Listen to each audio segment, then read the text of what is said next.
میرا نام ہے بیرسٹر محمد شاہروز اقبال۔ آج کی اس ویڈیو میں ہم ایکسپلین کریں گے کہ یو کے میں موجود جو اللیگل لوگ ہیں، یعنی کہ جو غیر قانونی وہاں ہو چکے ہیں، جیسا کہ کوئی اسٹوڈنٹ ویزے پہ گیا یا وزٹ ویزا پہ گیا تو وہاں پہ اوور اسٹے ہو چکا ہے اور اس وقت اللیگل ڈکلیئر ہو چکا ہوا ہے، وہ کیسے وہاں برٹش نیشنلٹی حاصل کر سکتا ہے۔ اس کو کیٹیگرائز کر لیتے ہیں۔ ایک ٹرم ہے رائٹ ٹو پرائیویٹ لائف۔ اب رائٹ ٹو پرائیویٹ لائف کو ایک ٹائم پیریڈ ریکوائرڈ ہے کہ ایک بندے نے اگر ایک اسپیسیفک ٹائم پیریڈ یو کے اندر کنٹینیوسلی گزار لیا ہے تو اس کا right to private life establish ہو چکا ہوا ہے، اور اس کو پھر یو کے گورنمنٹ جو ہے وہ انفرنج نہیں کر سکتی، اس کو بریچ نہیں کر سکتی، اس بندے یا بندی کو فورس نہیں کر سکتے کہ اس کنٹری سے نکالا جائے۔ سب سے پہلے کیٹیگری آ جاتی ہے بچوں کی۔ جو انڈر 18 بچے ہوتے ہیں، اگر انہوں نے کنٹینیوسلی وہاں 7 سال گزارے ہوئے تو ان کا رائٹ اسٹیبلش ہو جاتا ہے۔ پھر آ جاتا ہے 18 سے 24 سال کے جو لوگ ہیں، اگر انہوں نے اپنی ہاف زندگی، مطلب فرض کریں اگر 18 سال کا ہے تو 9 سال اس نے مسلسل وہاں گزارے ہیں، اگر 24 سال کا ہے تو 12 سال اس نے مسلسل یو کے میں گزارے ہیں۔ پھر آ جاتا ہے، آپ کو میں کیٹیگری بتا دیتا ہوں کہ جس میں 18 سے 20 سال کے جو لوگ ہیں وہ آ جاتے ہیں۔ اس میں اگر آپ نے 20 سال سے کم کا عرصہ گزارا ہے، ایک وہ کیٹیگری آ جاتی ہے۔ پھر ایک کیٹیگری آ جاتی ہے اگر آپ 18 سال سے زیادہ ہیں، زیادہ ایج کے ہیں، لیکن آپ نے جو عرصہ گزارا ہے وہ ہے کم سے کم 20 سال کا عرصہ، تو آپ کا right to establish private life جو ہے وہ اسٹیبلش ہو چکا ہوا ہے۔ اب اس میں آ جاتا ہے کہ اگر آپ جن لوگوں کا right to private life establish ہو چکا ہے ان کے ہاں پیدا ہوئے ہیں اس عرصہ کے دوران، تو بھی آپ کا right to private life establish ہو چکا ہے۔ اب جو لوگ ہیں، بچے جو ہیں جنہوں نے 7 سال گزارے ہیں اور 18 سے 24 سال والے جو ہیں، ان کو تو مل جاتی ہے اس ٹائم پیریڈ کے بعد permanent residency with in 5 years, اور دوسری جو کیٹیگریز میں نے ایکسپلین کی ان میں آپ کو پرماننٹ ریزیڈنسی ملتی ہے 10 سالوں میں۔ ٹھیک ہے جی۔ اب رائٹ ٹو پرائیویٹ لائف کے لیے اسٹیبلش کیسے کرنا ہے؟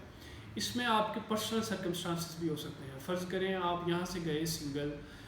یا آپ میرڈ گئے تو آپ کا ایک بچہ تھا، ادھر جا کے آپ نے اتنا عرصہ گزارا تو اب آپ کے 6 بچے ہیں یا 5 بچے ہیں، تو آپ کے بچوں کو صرف انگلش لینگویج آتی ہے، اور آپ کے بچوں کی سکولنگ وہاں کی ہے، آپ کے بچوں کا ڈاکٹر وہاں کا ہے، آپ کی امپلائمنٹ وہاں کی ہے، آپ کی اکاموڈیشن وہاں کی ہے، آپ کی جو بھی آپ نے اتنا عرصہ وہاں گزارا، آپ اس امپلائمنٹ جدھر رہے ہیں آپ اس امپلائمنٹ سے اپنا امپلائر سے اپنا لیٹر لے سکتے ہیں۔ وہ اس لیٹر میں ایکسپلین کرے گا کہ یہ بندہ اتنی دیر سے لے کے اتنی دیر تک میرے ساتھ ورک کرتا رہا ہے۔ جس جگہ آپ رینٹ پہ رہے ہیں وہ ٹیننسی ایگریمنٹس آپ شامل کر سکتے ہیں۔ آپ نے جو بل پے کیے ہیں، بجلی کا، پانی کا، یوٹیلیٹی بل، کون سا ٹیکس، وہ آپ ساتھ ایڈ کر سکتے ہیں۔ پھر آپ اپنے اسکول کے بچوں کی ایجوکیشن اور ایجوکیشن ٹرانسکرپٹس ایڈ کر سکتے ہیں، ان کا سارے سرٹیفکیٹس ایڈ کر سکتے ہیں جو بتائیں گے کہ یہ میرے بچے ادھر پیدا ہوئے اور اتنا عرصہ انہوں نے اسکولنگ حاصل کی اور اب ان کی ایجوکیشن یہ ہے۔ ٹھیک ہے۔ اور پھر آپ سوشل ٹائز اپنے ایکسپلین کر سکتے ہیں۔ فرض کریں آپ وہاں کسی ایسوسیشن کے ممبر ہو چکے ہیں، آپ وہاں کسی پروفیشنل باڈی کے ممبر ہو چکے ہیں،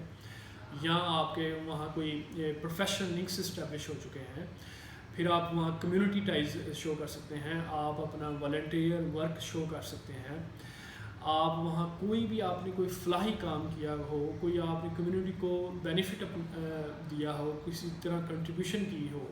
وہ آپ ایکسپلین کر سکتے ہیں۔ پھر آپ اپنی یا اپنی فیملی کے میڈیکل ہسٹری کے جو بھی جی پی کا ریکارڈ ہے وہ آپ ایڈ کر سکتے ہیں۔ یہ سارے جو ڈاکومنٹس ہیں وہ اس چیز کو اسٹیبلش کریں گے کہ آپ یو کے میں ایک عرصہ دراز سے زندگی گزار رہے ہیں، اور ادھر ہی آپ کی فیملی گرو ہوئی ہے، ادھر ہی آپ کی لائف گرو ہوئی ہے، ادھر ہی آپ کی امپلائمنٹ گرو ہوئی ہے، ادھر ہی سب کچھ آپ کی زندگی جو ہے مسلسل کنٹینیوسلی گزر رہی ہے، اور آپ اس پوری جو آپ کا لائف سائیکل اسٹیبلش ہو چکا ہے، آپ اس کے باہر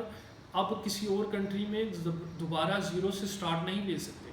تو جب آپ یہ ایک لٹمس ٹیسٹ ہے وہ آپ سارے ڈاکومنٹس پرووائڈ کر کے، اور جو ٹائم پیریڈ میں نے آپ کو بتایا،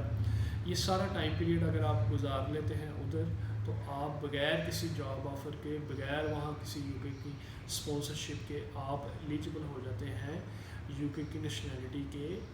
آن the basis of right to private life. ٹھیک ہے جی، اور یہ سارے ڈاکومنٹس میں نے آپ کو ایکسپلین کر دیے۔ ٹھیک ہے جی، اب اس میں یہ جو ٹائم پیریڈ سٹارٹ ہوتا ہے وہ آپ کی ڈیٹ آف انٹری سے سٹارٹ ہوتا ہے۔ اس میں کسی بھی جگہ وہ یہ نہیں کہہ رہا کہ یہ جو ٹائم پیریڈ ہے وہ لیگلی گزرا ہو یا کسی ویزا کے اوپر گزرا ہو۔ آپ کا جو انلیگل ٹائم پیریڈ ہے وہ بھی کاؤنٹ ہوگا، اور آپ نے یہ سٹارٹ کیسے کروانا ہے؟ بہت سارے لوگ یہ غلطی کرتے ہیں کہ اپنا پاسپورٹ پھاڑ دیتے ہیں یا جلا دیتے ہیں۔ وہ آپ کا پروف ہے جو ثابت کرے گا کہ یہ بندہ اس ویزا پہ اس ڈیٹ کو یہ اسٹیمپ لگی ہوئی ہے، یو کے میں انٹر ہوا، اس ڈیٹ سے آپ کا ٹائم پیریڈ سٹارٹ ہوگا۔ تو پھر آپ وہ جس بھی کیٹیگری میں فال کر رہے ہیں، اگر بچے کی کیٹیگری میں کر رہے ہیں تو 7 سال کا ہے، 18 سے 24 میں ہے تو ہاف ایئر ہے، اگر آپ اوور 18 ہیں تو 20 ایئرز ہے، پھر اگر آپ ان کیٹیگریز میں سے کسی کی ہاں پیدا ہوئے ہیں تو آپ کا وہ جو پاسپورٹ ہے، جس پاسپورٹ پہ آپ نے انیشیل ٹریول کیا ہے، وہ آپ کا سپورٹنگ ڈاکومنٹ ہے،